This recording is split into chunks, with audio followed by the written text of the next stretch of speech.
Hello, Comics Alternative fans. Before we start with the episode, we want to invite all of you to check out our Patreon campaign. That's right. Go to www.patreon.com/comicsalternative for more details. There you'll find more information about the campaign and the cool rewards levels we have. For as little as $1 a month, you can help us maintain good quality comics talk, and the more you contribute, the more perks you get. These include monthly podcast episodes exclusive to Patreon supporters, as well as the chance to help us choose which books we review on the show. So be sure to visit www.patreon.com/comicsalternative and become one of our proud podcast patrons. Yeah, and now on with the show. This is the Comics Alternative Manga. Reviews of Batman, the Jiro Kuwata Batmanga, Volumes 1 and 2, and Kosuke Fujishima's Oh My Goddess, Omnibus 1.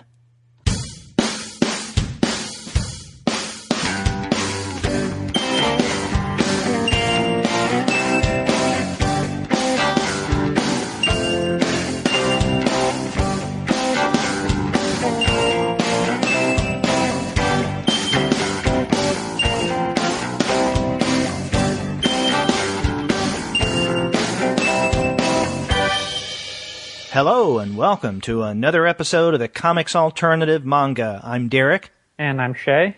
And we are two guys with and without PhDs talking about manga. There, I covered you, Shea. But someday you will get it. Hopefully. Yes.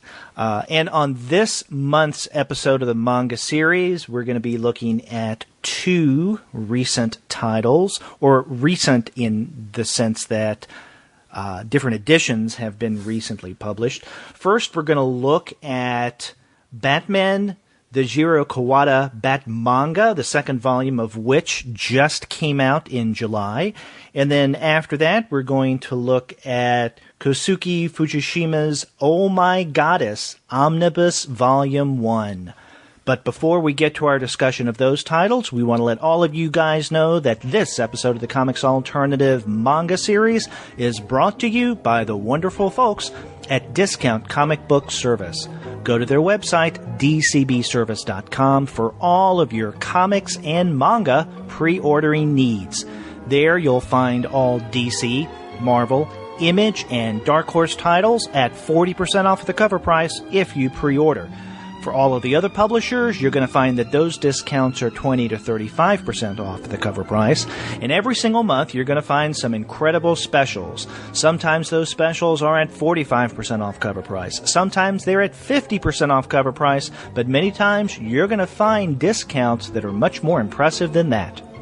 Yeah, like this month, you can get the Twilight manga by Young Kyung Kim for 25% off, and you can get the Scarlet Letter manga adaptation by Lee Sun-keno for 25% off. I know how much you like those adaptations.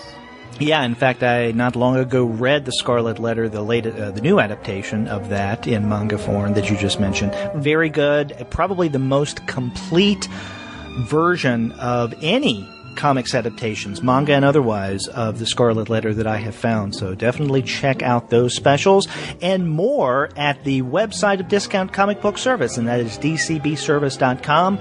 Go there for all of your comics pre-ordering needs. They have great deals on manga as well. And after you do get your comics there, please be sure to send them an email and let them know that the two guys with PhDs sent you. And in fact, Shea, this is going up the very tail end of August. One of the things that is so good about DCB Service is that they will take late orders. Yeah, that's always, I don't know about you, but me, I'm always ordering things at the last moment, so that's pretty helpful. Yes, and I do that often. In fact, August is no exception.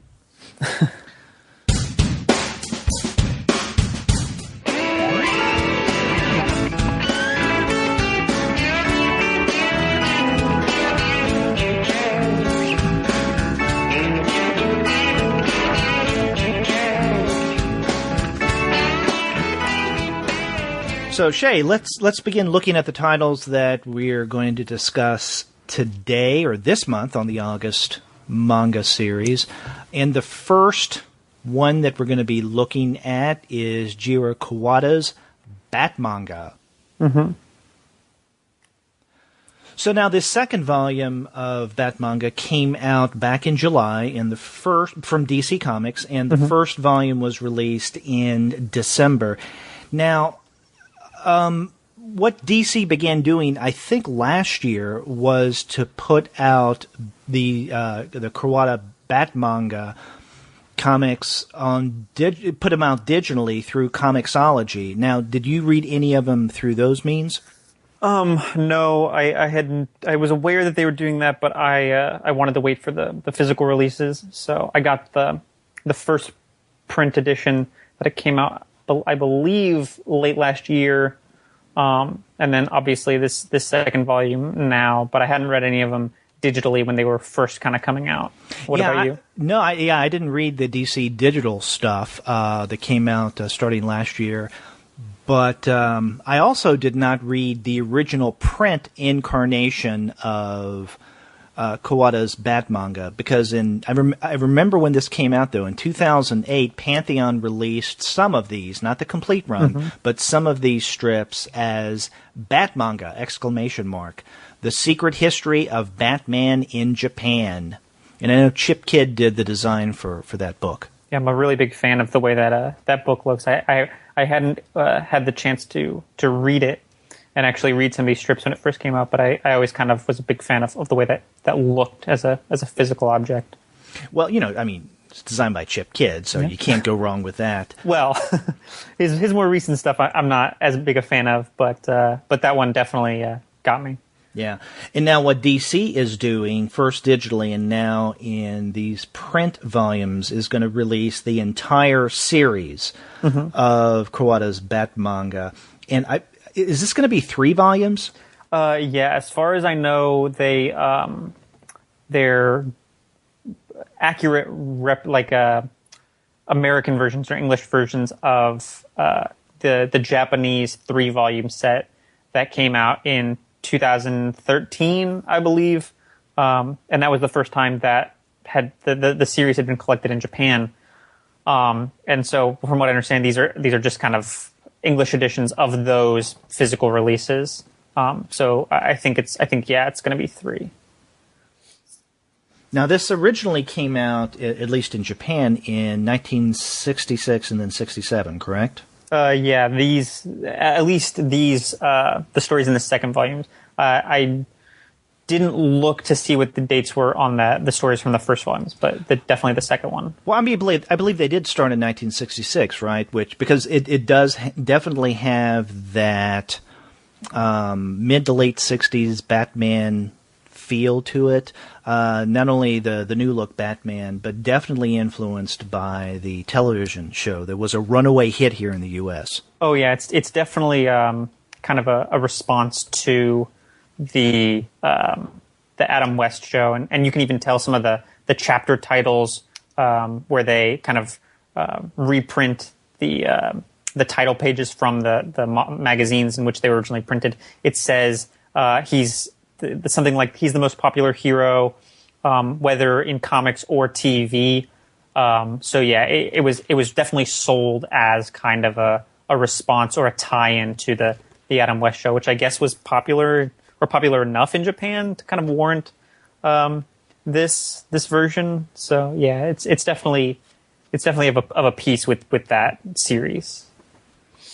Yeah, and just as with the TV show here in the U.S., these stories, Jiro Kuwata's Batmanga, they get pretty darn wild. Yeah, I did. I did. Have you read any of those Batman 66 comics? I started to read them. When did they start coming out? A couple of years ago, I think. Two and a half years ago. And I read the first several issues, and I thought, it's okay. It didn't really do much for me, and so I let it go after that. I mean, it's not that I didn't enjoy them. It's just that I have a lot of titles that compete for my attention, and that really didn't do much for me after the first several issues, and so I just let it go because there were other things that that I wanted to read. Why? What are your thoughts on Batman 66? Well, I haven't read it in quite some time. I was a big fan of the Jonathan Case art on those first couple of chapters, but what I liked about that series was that it really was a comic book version of the Adam West show. But what I like about the Jiro Kuwata manga that I think it does better than that is that it's that kind of same spirit of the television show, but he uses the fact that it's a comic book and that they don't have to rely on these special effects that may not have been convincing at the time or may have cost a lot of money at the time. He's able to just kind of do whatever in the comic that might not have been possible on television. But it's that same spirit, and I like that he really makes a really good use of the kind of limited or unlimited special effects budget of a comic, as it were. That I don't think that Batman 66 comic really does. But yeah, that just as a comparison, I think it just you're right. It is very weird. It's very weird, but it's even weirder than the show because, you know, they can have talking gorillas in the comic, and they couldn't do that on television in 1966 very convincingly. So it's even more out there than the show. Yeah, that's true. Now let's talk a few moments about Jiro Kuwata. Now, have you read any other manga from him? I'm only kind of vaguely familiar with him. I know he was kind of famous for this like tokusatsu series, 8-Man, but I haven't actually read any of his other stuff. I'm just kind of aware of it. What about you? No, this is the only thing I've read of his. Now, you know, in prepping for today's show, I started to look him up, and, you know, I think one of his first series was The Strange Star Cluster, which came out in 1948. So this guy, as an artist, had been around for a while. But you're right. I think the series that he's best known for was 8-Man, which ran from 1963 to 1966. And he was the artist on this. I think Kazumasa Hirai, I'm not sure I'm pronouncing that last name correctly, Hirai. He was the writer of 8-Man. But I haven't read that, so this is the only Jiro Kuwata that I've ever read. And so he did not only the art, but also the writing of these Batman or Batmanga stories.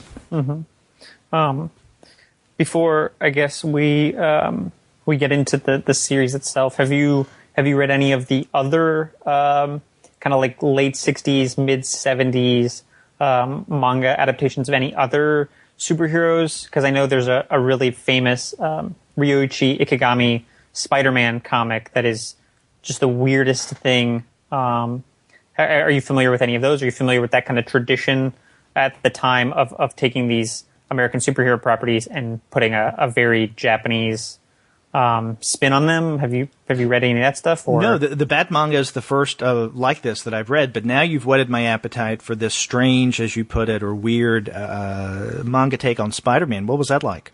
I can't read any because it's never been translated, so I've only seen kind of like pages of it. But it's from what I can tell a very bizarre series.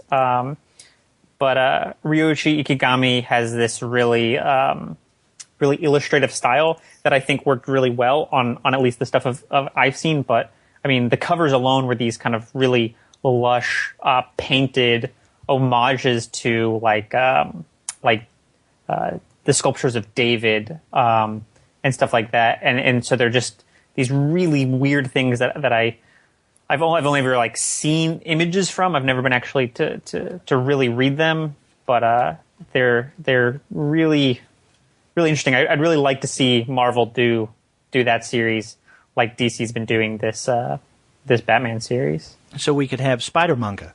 Spider-Manga, that's right. I don't know if there were any talking gorillas in it or anything like that, but it would definitely be interesting to see. Well, what other American superheroes have been adapted or translated into manga from around that time period? These are the two really big ones, but I think they did a couple other Marvel ones. I don't know. Like my knowledge of that kind of fad is very limited. But from what I understand, there were a couple others that I don't think I've seen any art from. But it would be interesting to see people translate. I think there was a Hulk one maybe that I might have seen like a cover from, or like a title page from the same people who licensed the Spider-Man one. But the Spider-Man is the one that sticks really in my mind the most, because it's the one I see floating around on Tumblr a lot and see a lot of people talking about. So it's the one I think about the most. But I think there were a couple other Marvel ones that got made that would be really interesting to see. But sorry, I asked this question that I assumed you had heard of this stuff, but I talk a big game, I guess. No, but I mean, I did not know about the Spider-Man manga. Now I want to find out more. Yeah. And another thing I'm curious about, and maybe you could speak to this, is what was the popularity of Jiro Kuwata's Batman in Japan originally? See, that's one that, like, I assume maybe it's talked about more in that Batmanga book, because from what I understand, that book was it reprinted some of the strips, but it was also kind of a book that helped contextualize those. There was some like text pieces and some explainers that helped. You're talking about the Pantheon book. Yeah, the Pantheon book that helped put those kind of in a context. And I would assume that there was some information about it in there. But I haven't read that, and I really honestly haven't read much about the Jiro Kuwata books. I haven't really read any like contemporaneous texts on it or regarding it, so I wouldn't be able to say. But it ran for 53 chapters, which I again, this is an assumption, but I think it was a weekly serial, so that means it ran for at least a year, which is longer than a lot of series run. So I would assume it had a modicum of popularity, but even that 53-week run, there's a text piece in the back of the second volume, and it talks about Kuwata talks about not being able to keep up with the schedule because he also had other series running at the same time. So, it might have been popular enough to continue, but he wasn't able to kind of meet the demands of the schedule. So I honestly don't know, but it at least ran for 53 weeks, which is a pretty good run. Yeah. Now, what we have in these two volumes, the first of which, as we mentioned, came out late last year, back in December 2014. In the first volume, we have 6 chapters, and each chapter is composed of anywhere from 3 to 4, I think it's usually 4, issues. Mm-hmm. These like 15 or so page like chapters. Right. And they're really interesting titles in and of themselves, even if you don't know anything else about what's in these stories. For instance, I'm looking at the table of contents of Volume 1, and the first chapter is Lord Deathman. Then after that, it's Dr. Faceless, The Human Ball, The Revenge of Professor Gorilla. There you go, your aforementioned talking gorilla. Go-Go the Magician, and then The Man Who Quit Being Human. And then there are 5 different chapters in Volume 2, The Revenge of Clayface, The Hangman of Terror, Fiend of the Masquerade Festival, Mystery of the Outsider, and The Monster of Gore Bay. So, I have to say that the title of the chapters in, or the storylines in the first volume are much more intriguing because they're more entertaining. Even before I knew what this very first narrative arc was about, Lord Deathman, it just sounds like the title of a villain where something was lost in translation or something was messed up in translation. Lord Deathman, and he's referred to, the antagonist here is referred to as Lord Deathman throughout. And I don't know, it just struck me immediately, and throughout reading this, that probably not the best name for a villain, but there you go. And then you have someone like Dr. Faceless that follows the Lord Deathman storyline. Dr. Faceless, not very imaginative, but there you go. And then there's Go-Go the Magician. Go-Go strikes me as a... How do I put this? Not the name of a supervillain or any kind of villain. And by the way, we should mention that for the vast majority of these stories, these aren't supervillains. They're villains for the most part, maybe villains with a little special juice going on, but they're not the kind of villains that we're used to in, let's say, current superhero fare. But Go-Go just strikes me as the name that you wouldn't find for an English language villain. It doesn't sound that imposing. See, what's interesting when you mention that is I think most people think of Lord Deathman as originating in the this Batmanga, and I know some people may be more familiar with him than some of the other villains in this manga series, because he was kind of brought back by Grant Morrison for a couple issues of his like Batman run with Batman Incorporated and all that. But from, I believe, unless I'm mixing up dates, that Lord Deathman originated in kind of like a one-off issue of the Batman series in the 50s or early 60s here in the United States. So, he's definitely, you kind of think of him as it's a very weird name for supervillain. That could only come out of like this very bizarre manga, but he is I believe, and I could be wrong, but he's like taken from the American kind of mythos of Batman. That's interesting, but I guess my history of Batman is not acute. I know some, but obviously I don't know all. So now I'm wondering which one of the villains in these two volumes are carryovers from the original American Batman, and how many of these are original to Jiro Kuwata's Batman. Yeah, I know in the second volume, there's a little more like, Clayface. He's not new. It's a new guy who's Clayface and a new kind of origin story. But he's a kind of familiar. And then what I found was really interesting was the Outsider story, where I don't want to spoil it for anyone, but you've read it, you know what I'm talking about. The Outsider kind of story is identical to the Outsider story when the Outsider first appeared in American comics. But I had thought that the Outsider showed up in the early 70s. But like I said, I might be mixing up my dates there, and he could have shown up in the mid 60s. But it's other than maybe a couple details, that 4 or 5 chapter story is identical to the 2 or 3 issues of the Outsider's first appearance in the United States. I think that the first volume has a lot more of stuff that originates with Jiro Kuwata, but the second volume has quite a bit that's lifted from the American comics.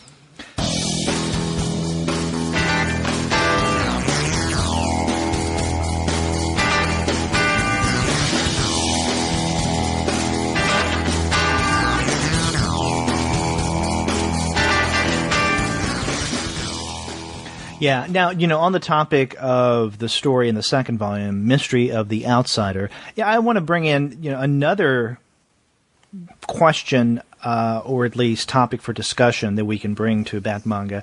How many of the minor or supportive characters in the American Batman come into play in the Batmanga? Not that many. Now, the most prominent of which is Commissioner Gordon, or Chief Gordon. He runs throughout, if not every story, then the vast majority of the various narrative arcs in the 2 volumes of Batmanga that we have. So he's there. We get Vicky Vale in one story, so she's someone who's a carryover from the American Batman. In Mystery of the Outsider, though, this is the one story where we get Bruce Wayne's trusty butler, Alfred.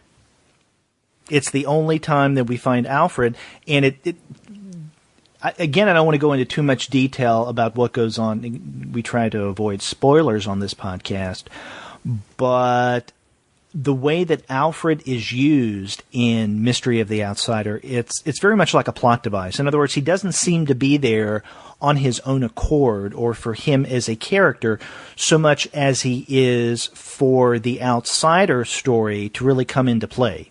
Mm-hmm.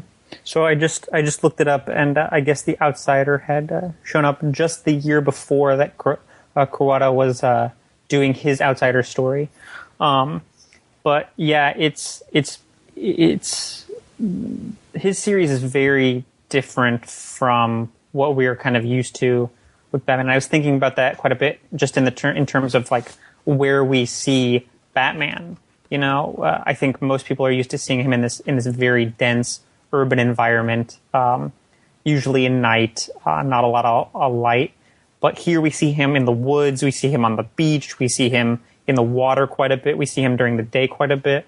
So I think this series definitely plays with our perceptions of Batman, what he does.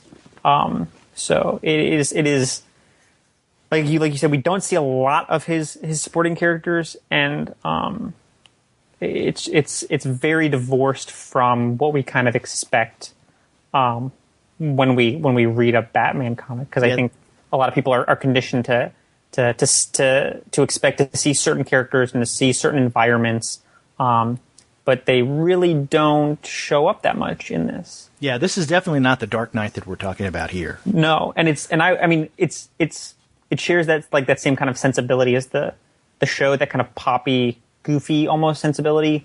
I think this is a little more earnest than the show. I think this show was a little more knowing in its kind of bizarre goofiness, campiness. Yeah. But this definitely, even beyond this, that this definitely plays with setting a lot more and a lot more unexpectedly than even the show did. So it's definitely. I mean, I was found reading it. It's some of the stories are really enjoyable and they're really fun. I don't know if I would call any of them really good, but there's definitely like an aspect of it that's really fascinating as a historical artifact. Just to think about in the context of everything else we know about Batman and the kind of history of the character and the history of the stories we've seen him in. It definitely stands out. It's definitely interesting, and it's definitely worth reading for people who are fans of the character. Exactly. And, I think you've put your finger on it when you mentioned that your sense of enjoyment and appreciation for Kuwata's Batmanga is more from its historical significance and context than anything. Because I agree completely. You're reading through these stories, there really isn't much to any of these storylines that we have collected in these first two volumes that I would describe as just very good storytelling. Mm-hmm. What caught my attention more than anything, and what had me turning pages one right after the other, and sometimes fairly quickly, is the sheer entertainment of going through these stories and thinking to myself, this can't be real. I can't really be reading what I'm reading now, because a lot of it just seemed very strange and unpredictable, to the point of being goofy, not campy, but goofy. And a great example of that is a storyline in that first volume, The Human Ball. I mean, here we have a villain who is basically just that, a human ball. And we find out how he's able to do this as that storyline continues. But, he's someone, his power is the ability to ball up and to bounce around without harm, and that's how not only he escapes, but and evades Batman and others who pursue him once he's committed a robbery or something, but also how he fights. So he can bounce into Batman or Robin or someone else, and knock the wind out of them, and then bounce off and get away. It's silly. and it's silly in the way that the talking gorilla is silly. Now, granted, talking gorillas is nothing unusual in comics, Japanese, American, or what have you, right? But I think that storyline where we have the talking gorilla story, what was that? The Revenge of Professor Gorilla. Mm-hmm. Again, kind of a goofy story. So it's the strangeness, the weirdness, the wackiness, the goofiness, however you want to describe that kept me turning the pages. But I think in terms of a larger appreciation, it was looking at this as another incarnation of the Batman character that we all know and love, who has a long history. And, even if we take Kuwata's Batmanga out of the equation, if you just look at the history of Batman, we see a variety of different Batmans depending on the creator, the time, the historical moment. And so I think this is just another example of that, kind of a strange one at times. But like you, I think of this more as an engaging, well, right now 2 volumes of Batmanga, for its historical, cultural value. Mm-hmm. Yeah, that's, I think his writing isn't, it's very much of its time. It's very much like when you read even American comics of the 60s, most of them are not that good. There are some exceptions, obviously, but I think it definitely fits into, at least what I think of when I think of like how well 60s comics are written. They just, they're not the same as they were in even the 1970s. But I do think Kuwata's art is worth looking at. I think there are certain moments where it feels like the reproduction of the art is bad, like kind of there's a little like blurriness of the lines or something. But I think his art is interesting, and it's definitely worth looking at, even aside from the historical significance of the series. What did you think of Kuwata's cartooning? It's a little, it is crude at moments, but what did you think of it? I enjoyed it because I thought it was a curious mix. Now, on the one hand, and this is what I mean by a curious mix. On the one hand, you have, the Cape Crusader and the Boy Wonder themselves. The way that Kuwata draws them are quite distinctive. And I think for the most part, he's doing his best as he can to be true to the American superhero. And so I think that the way that he draws those characters seem very much in line with Batman that we grew up with, or the Batman of the time in the 1960s. Mm-hmm. But yet you get other characters throughout the book, and sometimes the supporting characters. It just strikes me as an art style influenced by, the godfather of manga, Osamu Tezuka. And I think a good example of that is Commissioner Gordon. There are many times that I was looking at or Chief Gordon, and I thought, okay, he looks like someone who could have come out of Astro Boy, as a character out of Astro Boy. And there's nothing wrong with that, but it looks a little more cartoony. And I don't mean that in a negative way, but it looks more cartoony than Batman and Robin, the way that they're drawn. Yeah, you mentioned Osamu Tezuka, and that's an interesting point, because I found that Kuwata's art and Tezuka's art were very similar, but something about Kuwata's art, it's just he's clearly imitating Tezuka, or he's clearly influenced by Tezuka, but at the same time, it feels like he's trying to replicate or draw like Tezuka, but he's simply incapable of drawing or rendering things in the same way, and so it feels just a little off and feels a little different. And so I was really fascinated by that slight difference in the way they draw faces or bodies and stuff like that. And it feels almost like he was just incapable of drawing it in any closer to Tezuka. So it's definitely interesting to look at. And I would definitely recommend people check it out and read it. Even if it's just to read about, talking gorillas and Lord Deathman. Exactly, and to stay on the art for a little longer here. I agree with you in that there's something about the art in this book at times, and again, I think an exception here is with Batman and Robin, but especially Batman. But with all of the other characters, that seems like, if not an emulation, then just a heavy influence of Tezuka, and that's to be expected at the time. I mean, when did Kuwata begin and then continue working? At the height of the popularity and under the gigantic shadow of Tezuka. So that just makes sense to me. But in talking about the art, one of the things that struck me going through both of these volumes, the lack of variety at times of some of the characters, some of the villains, and some of the minor characters, where many of the professors or doctors seem to look the same. And if you didn't know that in Volume 2 you're reading about a completely different character, you may just look at the image of this character, Professor such and such, and it would remind you of the way that Professor someone else looked in this first volume.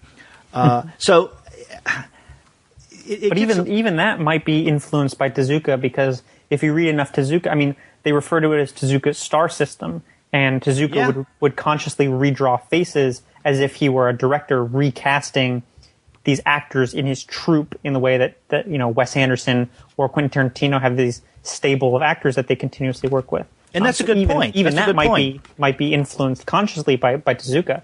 But that is definitely a fair point to make, that there's a sameness to the faces. Yeah, and ironically, just as there are a sameness to faces with certain characters, at least in one instance, there is quite a shift in characters. And I want to point out the example of Gogo the Magician, and I'm using this not just because I like the name Gogo the Magician and want to mention it again, but between the first and second part of Gogo the Magician, there is a character that the way he is drawn changes dramatically. Okay, so toward the end of the Gogo the Magician, the first part, Batman and Robin are in the laboratory of, I think his name is Dr. Clark, okay? And Dr. Clark is doing some experiments, has something to do with Gogo the Magician, we find out, or there's some connection there. And at the very end of this first part, Dr. Clark is encased, I guess frozen, in this chamber. And so now I'm looking in this first volume on page 245, and in that very last panel, Batman says to Robin, "Oh, if I'm not mistaken, that's Dr. Clark." And, of course, you see this old scientist. He has bushy white hair. He has a mustache. He looks maybe a tad younger than Colonel Sanders there, but he's definitely white-headed, mustache at the end of that first part. Now, you go to the very beginning of the second part of the Gogo the Magician storyline, and what does Dr. Clark look like? He is younger, he has no beard, no mustache, he has bushy black hair. And so I guess Kuwata forgot how he rendered Dr. Clark between parts 1 and 2 of the Gogo the Magician storyline.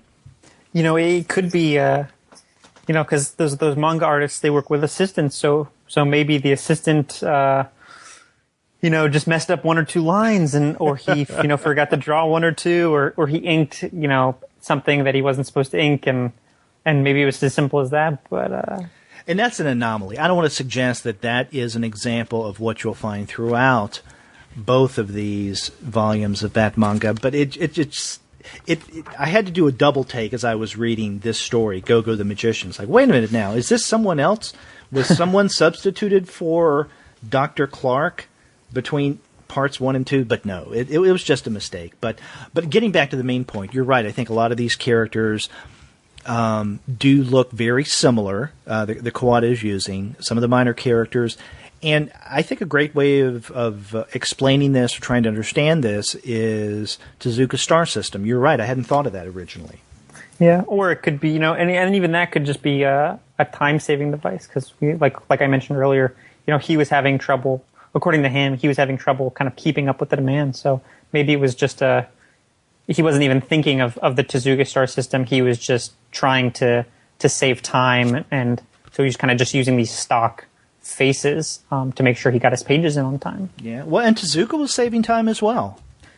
Because he had a lot going on. Yeah, but I think his have you seen that Tezuka documentary where he has to do like 30 pages a day or something to meet his like schedule demands? No, I haven't seen the documentary. Oh, it's like if anyone listening, they can go find it. It's a 45-minute documentary from like the mid-90s on Tezuka. It's like available on YouTube for free, and it's really interesting. It really shows you just how he was doing 10 pages in 2 days or 10 pages overnight, and it really just is. It shows you, how quickly he worked and how much he produced. It's really fascinating for anyone who's interested in that kind of thing. But that's neither here nor there.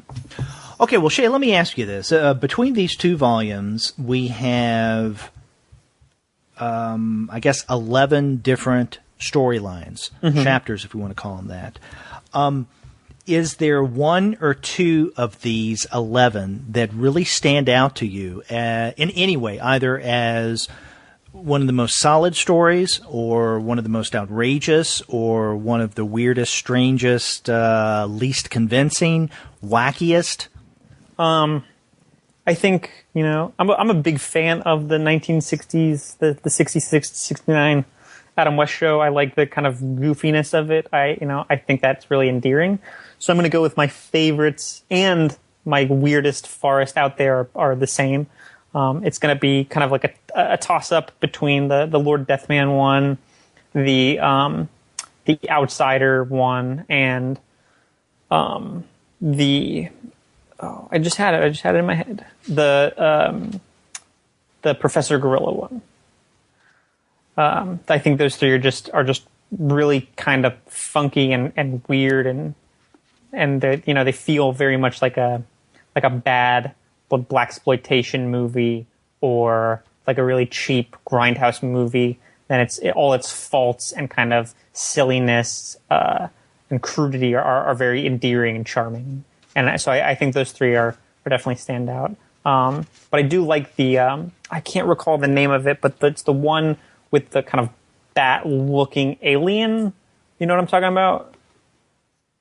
Oh, yes. Yeah, I can't really remember the name of that one. But The Man Who Quit Being Human. Yes, I like. It's about the scientist who kind of becomes an alien. Or actually, he wasn't the scientist; he was the mayor. Oh, that's right. And he tries to murder his daughter. That's I really like the look of that creature, but I wasn't too hot on the story overall. But I really like the look of that kind of giant bat thing.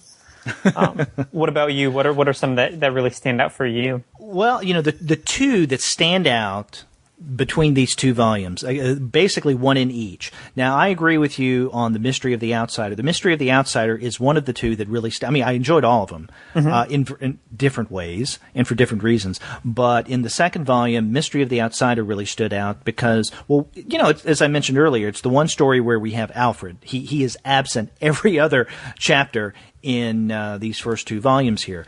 And I thought it curious the way he was used. Again, more of a plot device than anything. And so that story had me scratching my head. And then the character of the outsider himself was a little weird and wacky. Mm-hmm. So, all of that together, and the way that Alfred comes back at the end, I don't think this is a spoiler to say that Alfred, quote-unquote, dies in Mystery of the Outsider, because this happens in the first several pages. But he doesn't really die. There are other things that go on. And even the circumstances surrounding his non-death are really weird. But, that stood out to me in the second volume. But the one that really got my attention in this first one, and there are a lot of contenders here: the Lord Deathman storyline, the Human Ball, the Revenge of Professor Gorilla, and even the aforementioned Go-Go the Magician. Again, I just love that name. But it's the last story in this first volume, and that is The Man Who Quit Being Human. And this stood out for me for different reasons. One, I think that you mentioned, or you likened some of these stories to bad science fiction movies, sometimes even blaxploitation films that are kind of really wild, out there in your face sort of way. And I think that The Man Who Quit Being Human is very much like that. The story is very much like a science fiction film that, you know, the guys at Mystery Science Theater 3000 would have really had to dig deep to find, and it would have made a really good episode. So it's that strange and weird. So, I mean, the premise of this story is, and this is the way it starts. There's another reason why this stands out to me, because this storyline begins in ways that are completely different from any of the other storylines in the two Batmanga volumes. It starts off with this scientific overview or context where you have a narrator, and it could be Kuwata, and there's a reason why I say this, the voiceover, 2 billion years ago, life began on the planet Earth. The first life forms were of lower order, but over the course of time, they began to evolve. And then we have 2 pages worth of this overview, context, about human evolution and how humans continue to evolve. And that's the gist of this story, The Man Who Quit Being Human, because the mayor discovers that he has some kind of genetic information inside of him, some mutation that could make him the next step in the evolutionary chain. And so do you remove that part of his brain because it's embedded, they find out that it's embedded in his brain, or do you accelerate the development of that part of the brain to where he could be something, you know, very exciting and promising, the next evolutionary step? So the mayor puts his life on the line for science, as he says, and, you know, it has some kind of weird, tragic result. Now, you know, things are resolved at the end, and it involves his daughter as well, as you mentioned. So that's kind of strange story in and of itself, the way that it begins with this larger context. But then another thing that struck me is on page 289, this is the second page of that intro, where you have the introduction of man's evolution or human evolution, and you got Neanderthal, the Paleolithics, all of that. Then we have what I assume is the image or the person behind this narrating voice, and I would assume it's Jiro Kuwata himself. Because you have in these various panels on page 289, I guess this is Kuwata narrating.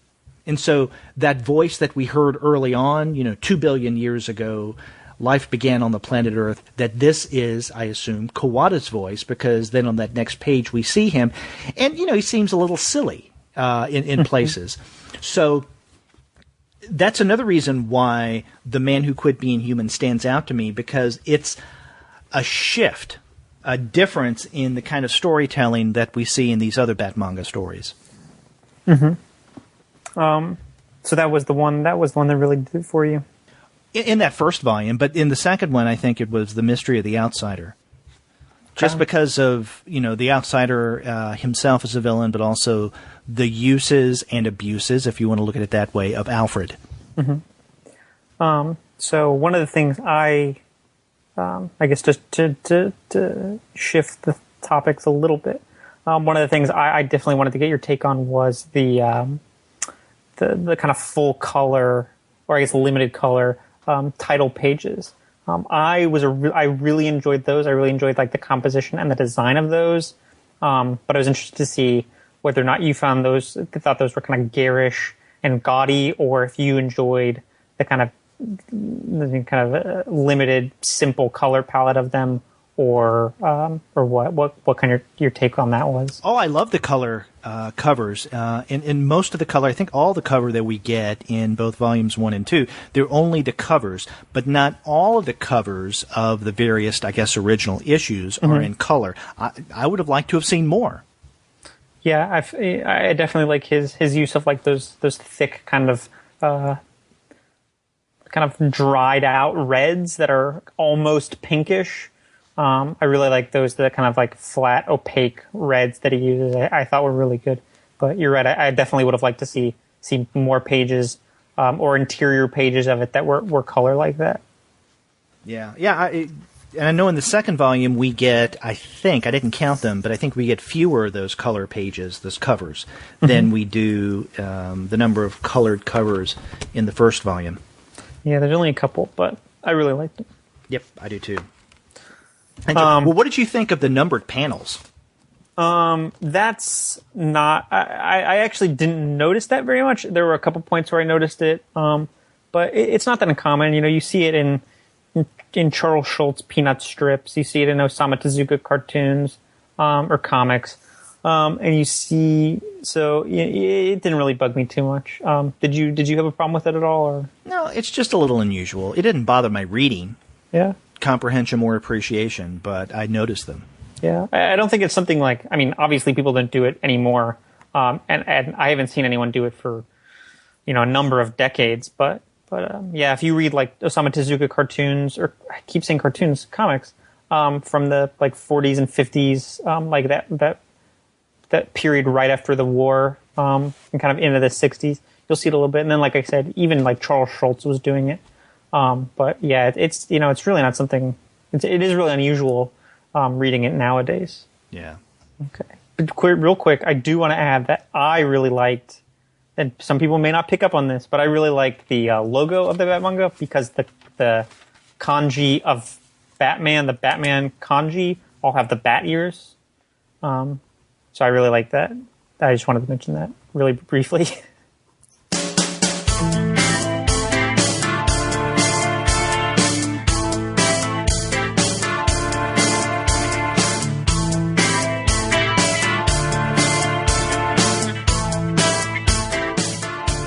I mean, did you have anything else to add on Batmanga, or?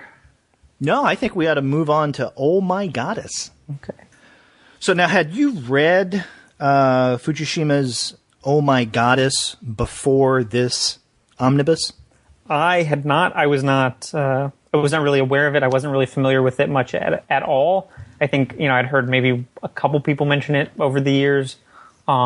But I didn't know much about it until you had kind of suggested that we do it for the show. What about you? How did you, because you knew about it before I did, clearly. So how did you kind of come across it, and how familiar were you with it? I had not read any issue of Oh My Goddess before I got the omnibus. And I think one of the reasons why we decided on this was I decided to get this first volume of the omnibus from Dark Horse. I don't think we mentioned that this is coming out through Dark Horse. That Dark Horse is the English language publisher and has been for years of Oh My Goddess. And so when I saw several months ago that the omnibus had been solicited, Omnibus Volume 1, I thought, okay, I'm gonna take a look at this and see what it's about. I had heard of Oh My Goddess for quite a while, but I hadn't picked up an issue. And I'm not sure why.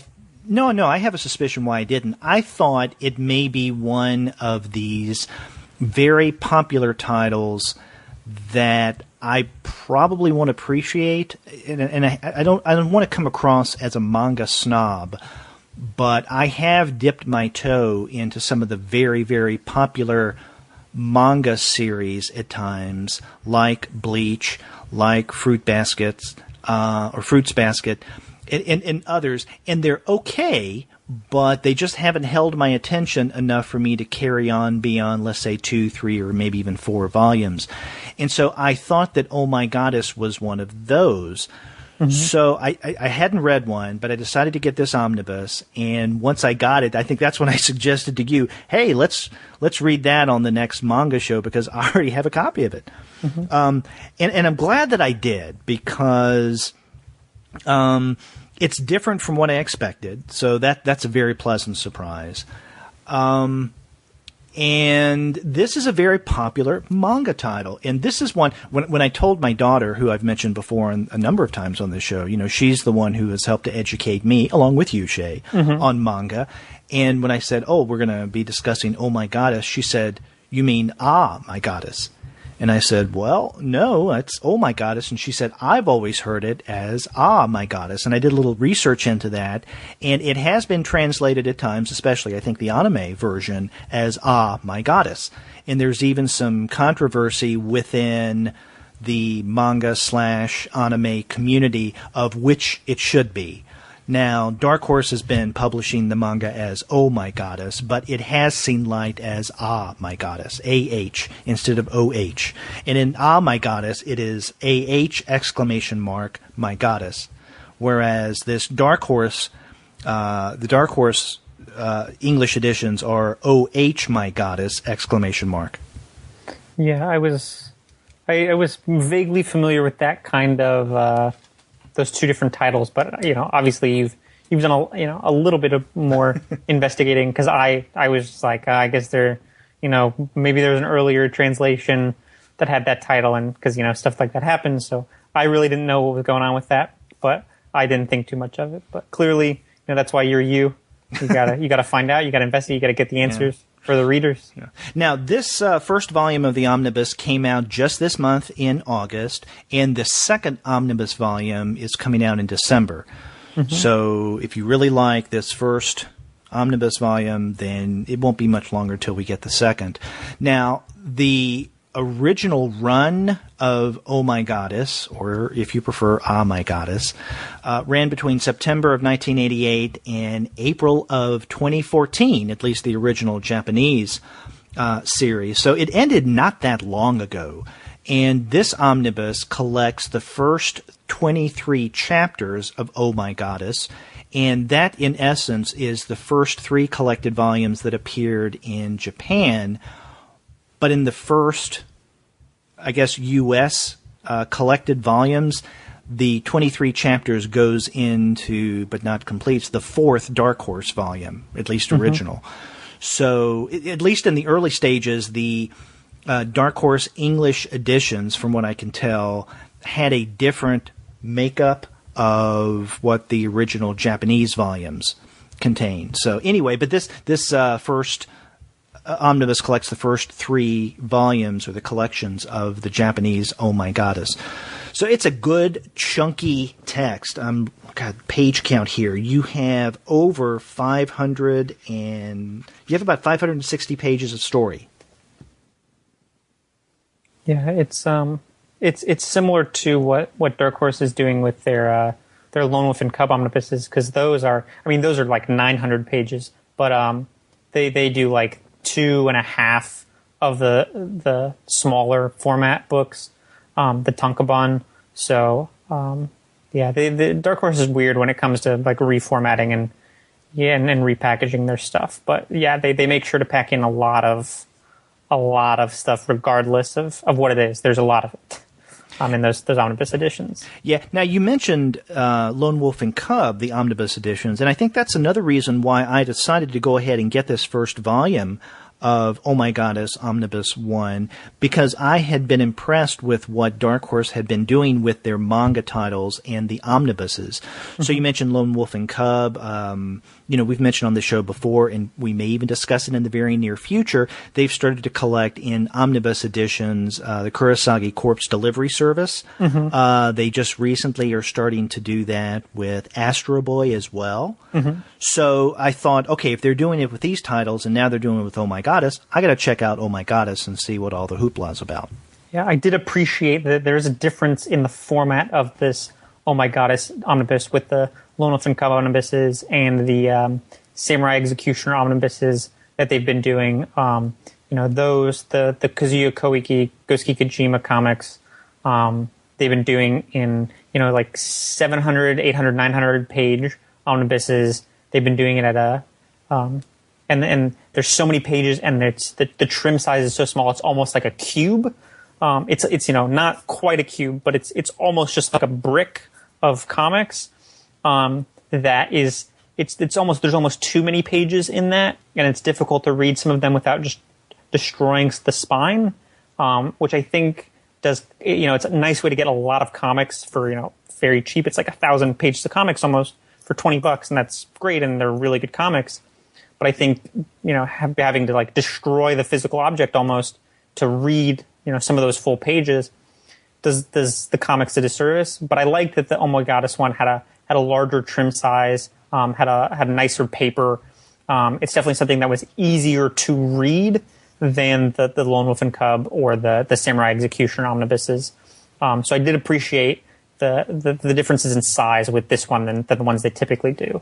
Well, what about the stories themselves? What do you think of Oh My Goddess?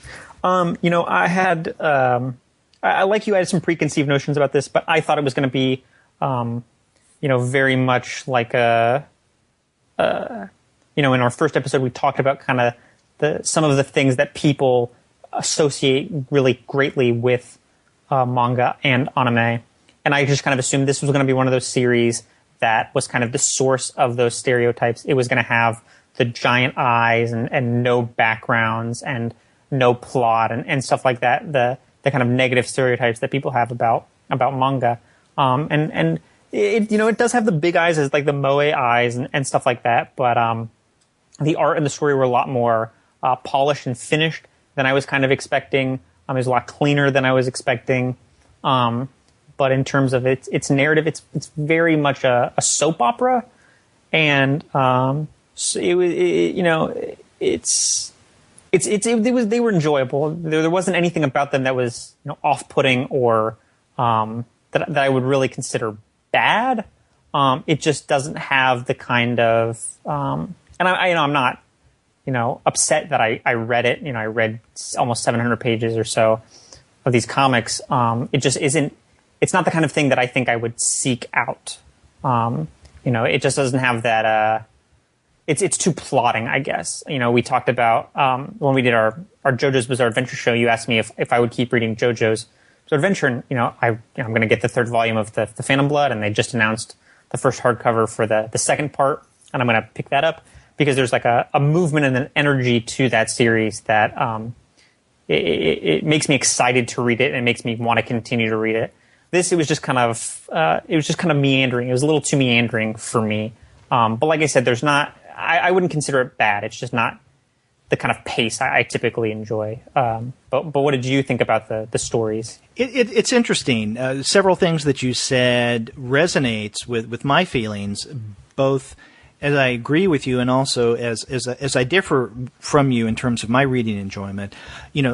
As I mentioned earlier, and as you said, I came to this with certain preconceived notions. I thought that this was going to be more geared toward a female readership. In other words, I thought that this may be more Yoshi manga than seinen manga, but it's very much of much more seinen.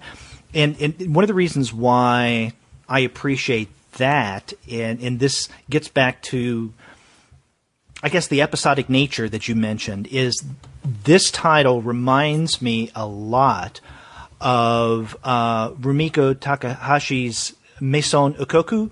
And one of the things I love, and that's another example of seinen manga, and the thing that I love about that, it seems like, for me, Maison Ukoku, just like Oh My Goddess, would make a great American sitcom, okay? Because you have, in the case of Maison Ukoku, a setting, right? You have the apartment building itself and the community that make up the various occupants of this apartment are all strange in one way or another. They're each unique personalities, and so each episode, so to speak, if this were a sitcom, Maison Ukoku, it's what would happen with one or more of these neighbors, what kind of wacky adventures may ensue. And it's really entertaining. So from one chapter, from one storyline to the next, they're not really connected and very different from, that, as you mentioned, JoJo's Bizarre Adventure.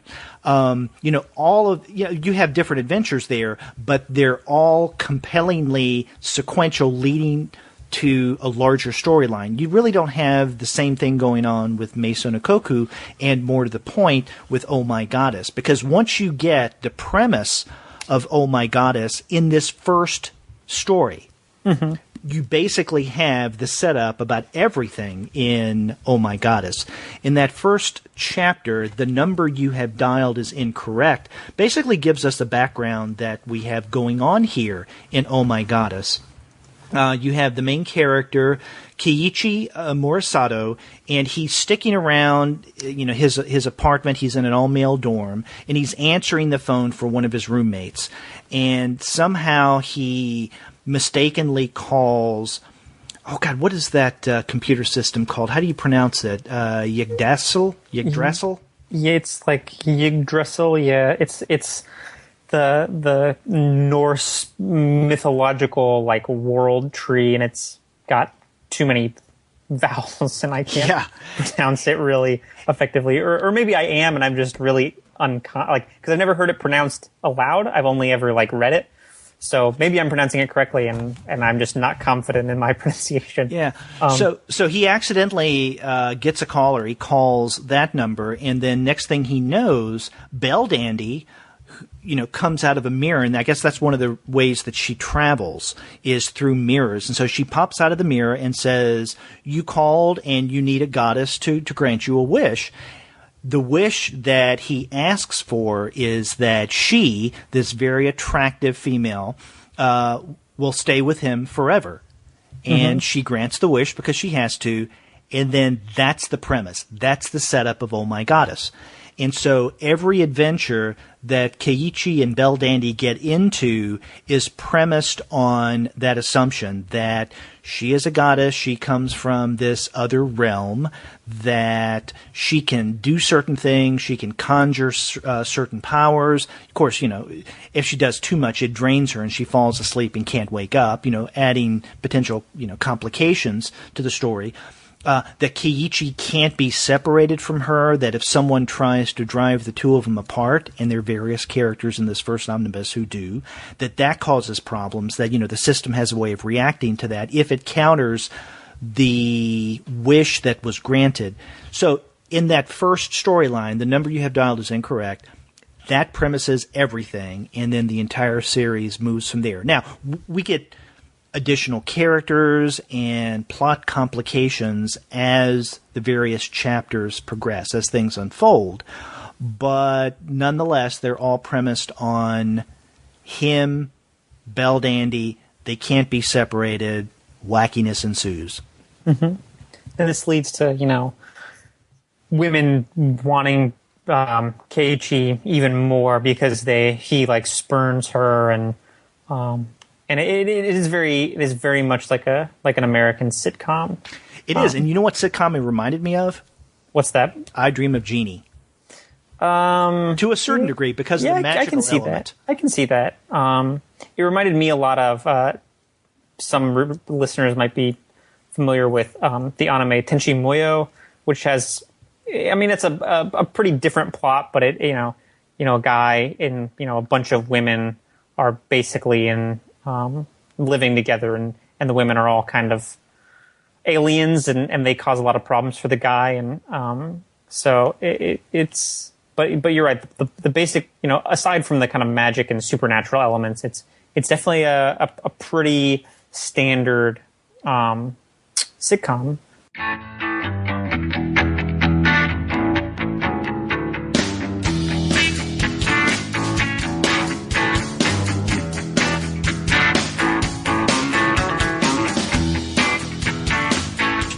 Thinking about it more, I think this is the kind of series that, if I had a subscription to Shonen Jump, like weekly Shonen Jump, and this was in it, and I was reading this every week, and I was getting it really cheaply, I think this would be, nice, comfortable. I'd be really interested to seeing, keeping up with the series.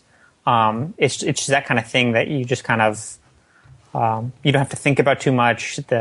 It's just charming and endearing enough to where you're like, I would be interested in reading that next one. But I think it would work really well in a serial format. I think more so than in this, having to wait 6 months, 8 months for these $20, $25 editions, because it is like a comfortable sitcom you watch on like NBC or Fox. Yeah. That's interesting. So you would be much more apt to read this if it were like in some kind of serial form, monthly or so. I don't even know if monthly. I think even that would be maybe too long. But I don't know how familiar you are with weekly Shonen Jump.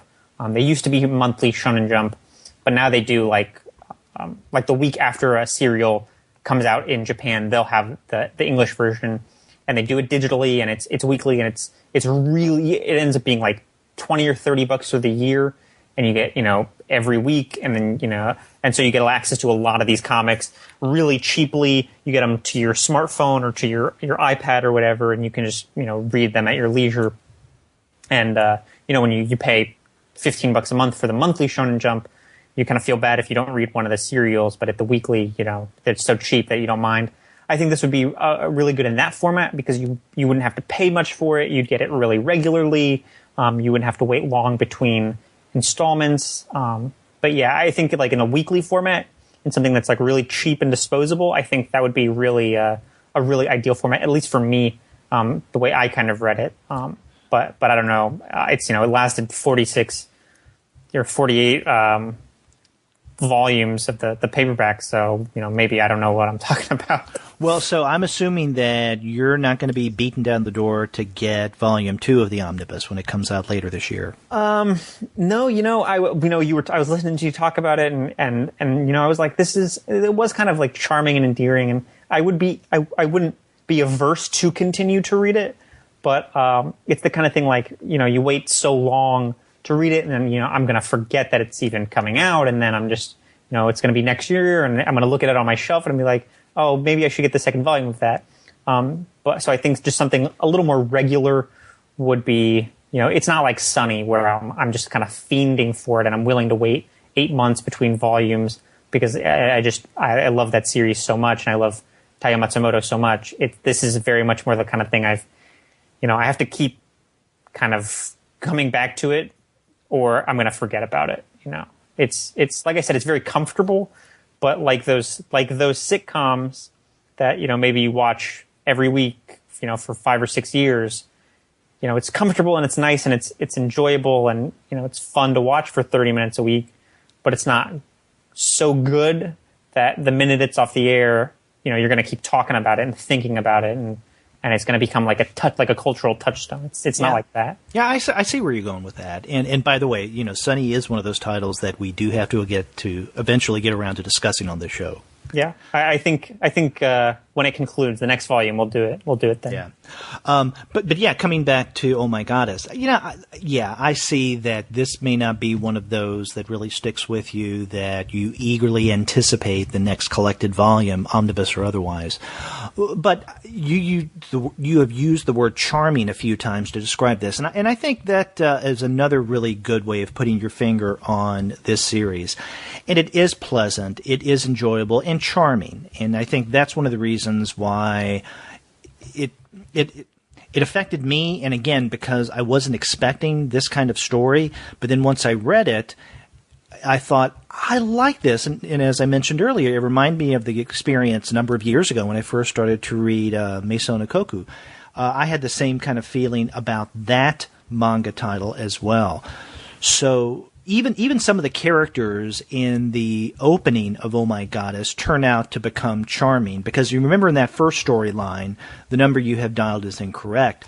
Kiachi is thrown out of the all-male dorm because of Bell Dandy, and his dorm buddies that throw him out, they don't seem to be that empathetic. And so after this first chapter or two, I'm thinking, okay, these are not very nice guys. But then as the storyline develops with each additional episode, you get to know a little more about some of these characters, and they're kind of neat in their own way, and charming and likable. One of the guys that we see early on is a character named Tiami. And by the way, all these guys are members, I guess we could collectively call them the Nakomi Tech Motor Club, because they go to the university, Nakomi Tech, and the guys have a club, a motor club, motorcycles, cars, and whatnot. So all these guys room together in the same dorm, but they throw Kiachi out in this first chapter because he can't be separated from what they think of his new girlfriend. Mm-hmm. So they seem kind of like bastards at first, but then we find out something nice about these guys. Tayami, who wears, as he puts it, wife-beater T-shirts, and he has this kind of tough guy way of talking. He's a nice guy, and we get to see the softer side of him, if you want to call it that, later on in this first Omnibus edition.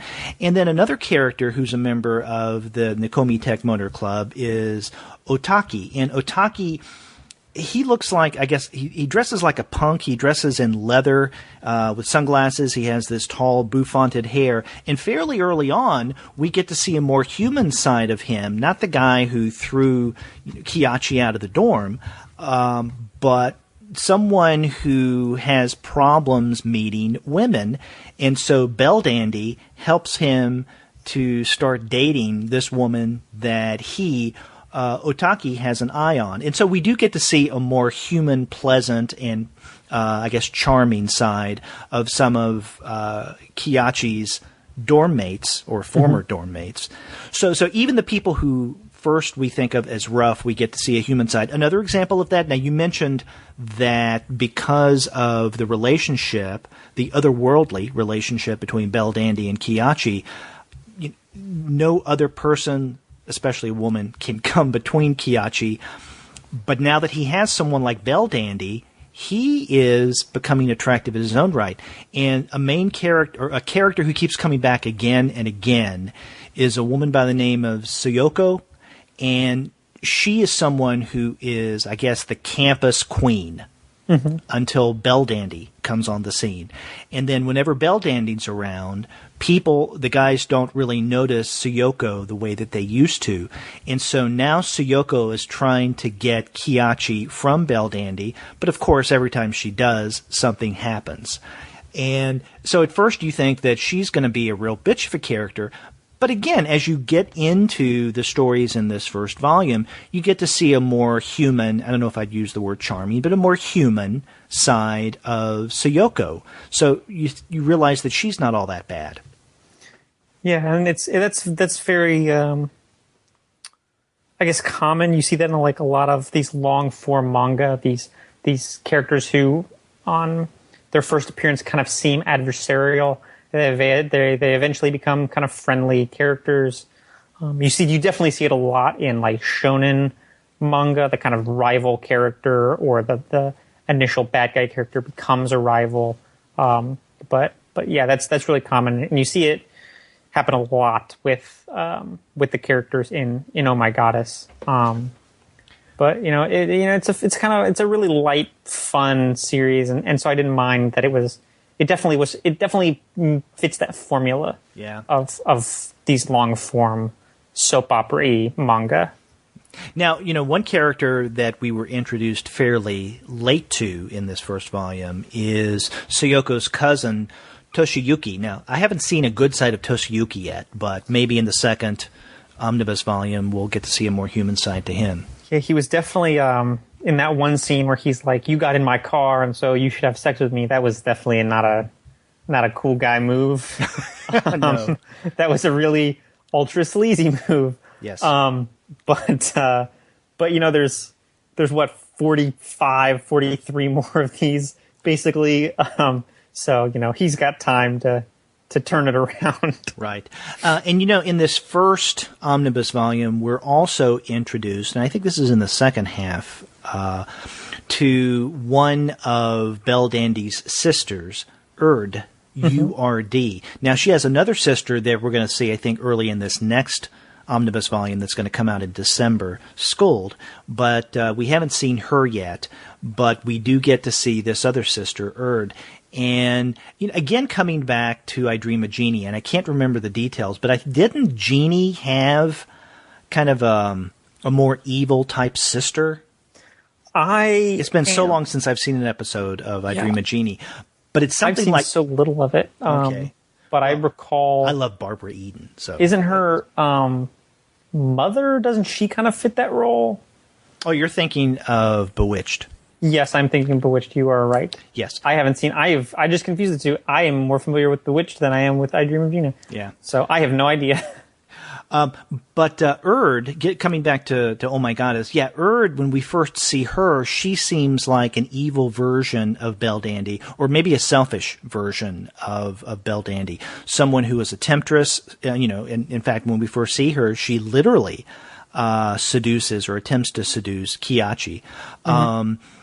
She has only her own interests in mind, but then the more we see of her, she does start to take on a more empathic or at least less self-centered side in her relationship with Kiachi and Belldandy, because she starts living with them because she has now been expelled from the Yggdrasil system. Yeah, it's like she's not allowed into heaven or whatever. It's very, because they use some like Judeo-Christian terminology, but it's also some Norse mythology, and then it's all kind of they talk about it like it's a computer almost. So it's a whole mishmash of things. It is. And the thing about Erd, she wasn't even in the upper or the uppermost tier of goddesses, which is where Belldandy was, because of, again, personal limitations on her part, primarily dealing with her selfishness. But she is expelled from that realm, and so she has to live with Belldandy and Kiachi, which adds even more potential conflict and hilarity, to the various chapters that follow.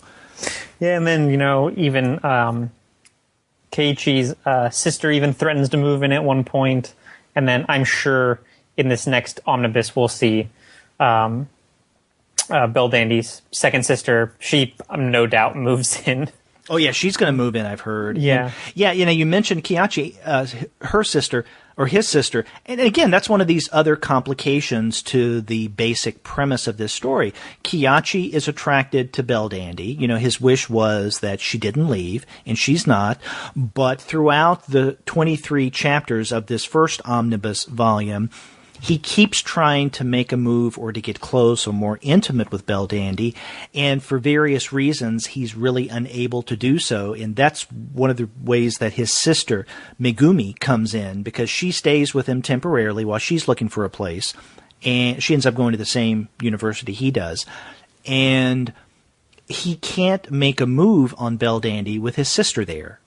Yeah, I don't know what to make of his sister's role in the series, because she's not like Erd, where she is kind of a constant. She's just kind of in and out. So I don't really know what to think of her yet. Well, she strikes me as a typical little sister. Yeah, I guess that's a good way to, without being annoying. Yeah, she seems to have her brother's best interests at heart, but she's also kind of, she's an 18, 19-year-old, and that's very evident. That's a really good way to describe her that I hadn't. I don't really think of siblings much. So, but yeah. Did you think she was a really charming character, or what did you get? She was okay, but I don't think she was developed that much in this first omnibus volume. Yeah, she was definitely the kind of complication that is least complicating. Exactly. And I think of her character as more of a plot complication than anything at this point. And they may go on to develop her later. For those who may be listening to this episode who have, read almost all, if not all, of Oh My Goddess, may think, oh, yes, well, write us and let us know if this character does become more complex and less than a plot device later on. Now, before we move off of Oh My Goddess, I want to ask you what you thought of these later stories, especially the last two chapters, 22 and 23, in light of the fact that we get Americans coming into play. And I'm thinking in particular of chapter 22, who will win the champion flag?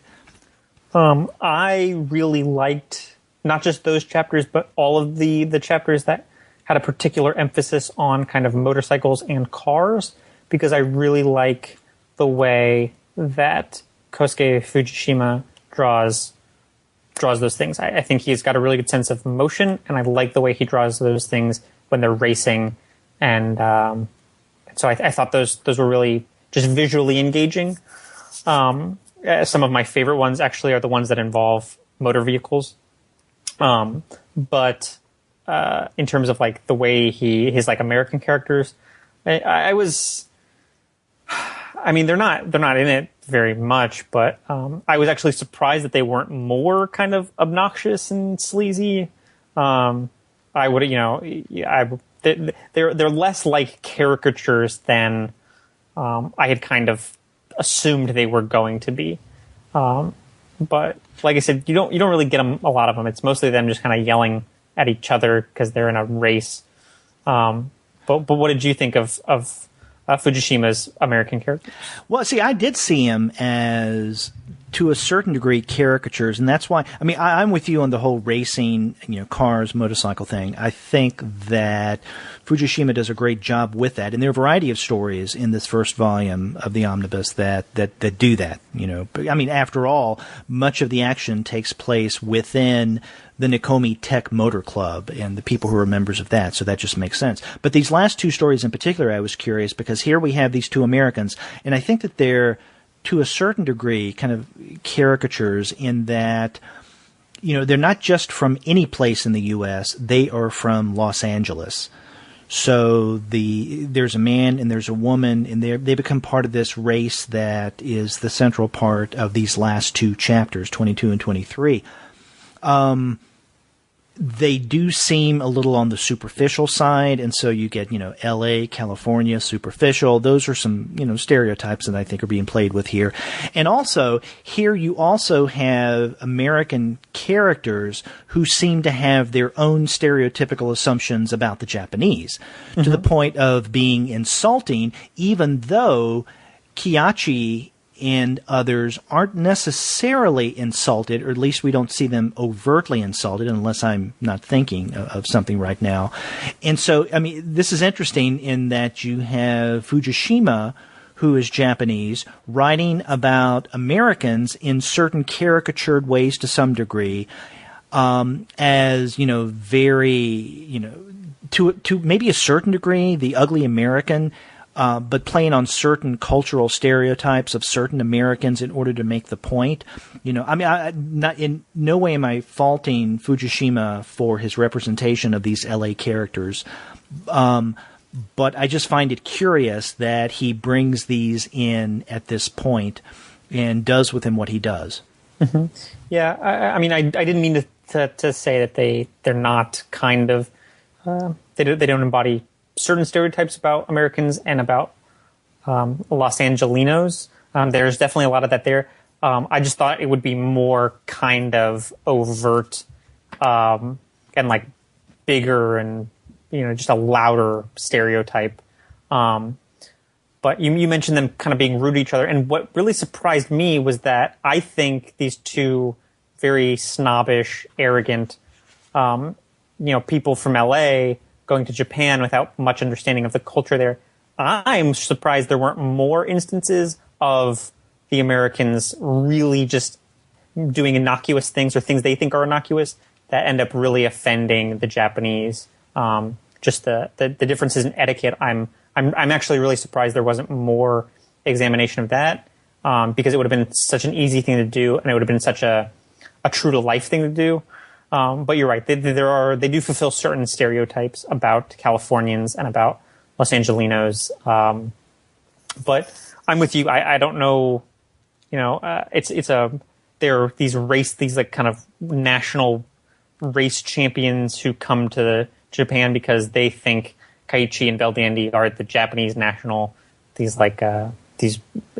national racing champions that they want to compete against. But I don't really understand. Maybe Fujishima has like a fascination with LA and or something that we don't know about him or the things he's interested in that led him to include these characters. But they did seem kind of their inclusion did kind of come out of left field, and it did really surprise me. However, I think some of that kind of in your face brassiveness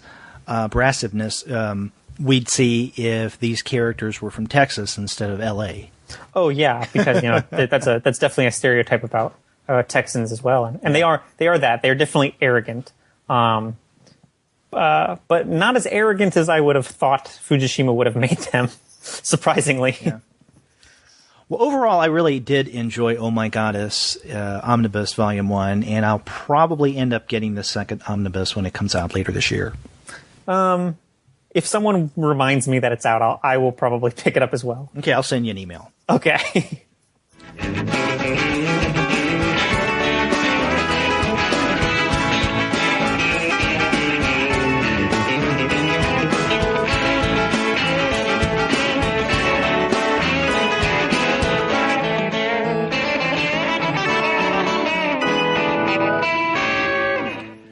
Well, Shea, we started off by looking at Jiro Kuwata's Batman, the Jiro Kuwata Batmanga, Volumes 1 and 2.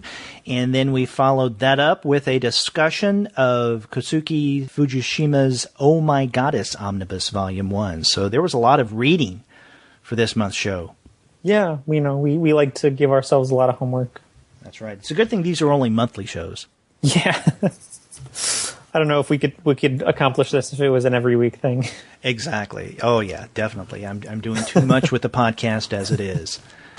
But if you want to find really good deals on books like this, you can't find a better service than Discount Comic Book Service. Go to their website, dcbservice.com, and you can find great discounts on books like the ones we discussed today. They're perfect for pre-ordering your comics. If you go to their sister website, and that is instocktrades.com, you're going to find some of the books that we discuss on this month's manga episode. So, for example, you can find Volume 1 of the Jiro Kuwata Batmanga at 45% off cover price. So instead of paying $14.99, you get it for only $8.24. There's also Volume 2 of the Batmanga series, also at 45% off of the cover price. So instead of paying $12.99, you can pick it up for only $7.14. You can also find the Oh My Goddess Omnibus Volume 1 at 42% off of the cover price. Instead of paying $19.99, you pay a whopping $11.59. You cannot find better discounts than those. And then after you do end up getting your comics there, get in touch with us and let us know the kind of manga that you're going to be reading. If you go to our website, comicsalternative.com, you'll see on the right-hand side of your browser a tab that says Send Voicemail. Click on that, and from the comfort of your own desktop or mobile device, you can leave us a message through the wonders of SpeakPipe. It's very simple and easy to use. Or you can call us the old-fashioned way. Our phone number is 415-3-COMICS. That's 415-326-6427. You can also email us. We're 2guys@comicsalternative.com. You can reach me directly. I'm Derek at comicsalternative.com. And Shea, how can people get in touch with you? I am Shea at comicsalternative.com. Makes sense. You can also find us on Twitter. We're at the number 2 guys with PhDs. You can also find us on Facebook, on Tumblr, on Instagram, on Google+, and on Pinterest. We even have a YouTube channel, so if you consume your media that way, you can listen to the shows there. You can subscribe to the podcast through iTunes. You can stream us on Stitcher. You can also find us on TuneIn. And as always, you can find every single one of our episodes, as well as our reviews and comics-related commentary that we post on our blog. And that's at the website, comicsalternative.com. So, Shea, there are a lot of ways for people to get in touch with us and let us know what manga they're reading. That's right. You guys are, you got all your bases covered. Yeah, we try. So let us hear from you. And until next month, I'm Derek. And I'm Shea. We'll be talking with you later.